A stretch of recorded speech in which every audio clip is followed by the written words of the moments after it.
Subnetting is the process of taking one larger network and breaking it up into several smaller networks.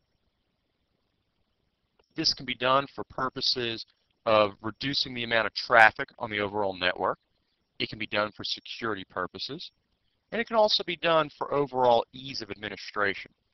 Let's look at the example here.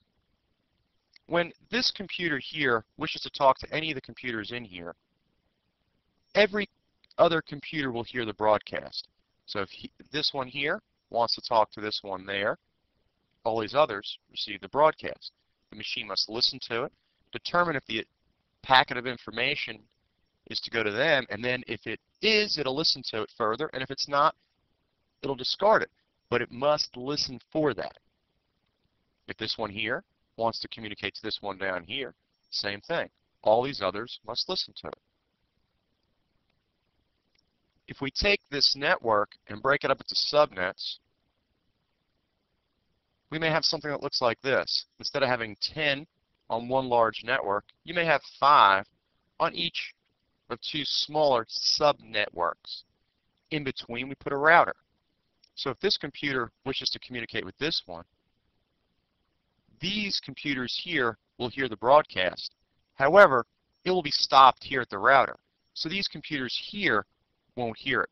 What this will do is it will decrease the traffic that each computer must listen to, because instead of this computer here listening to all 10 computers' messages that were up top, it's only going to listen to these 5.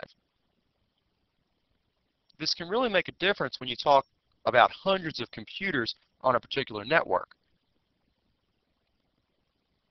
If you wanted to increase some security, you could put security that would restrict these computers from accessing something on a particular subnet.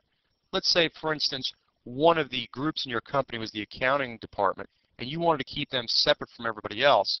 You could put them in their own subnet and have a router with security that will act as a firewall to anybody else in the company.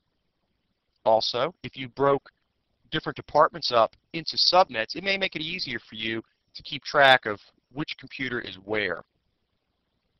In order to break up an assigned network address, however, into subnet addresses, you need to know how to borrow bits and work through some subnetting calculations. And this is what we're going to do over the course of the next few segments.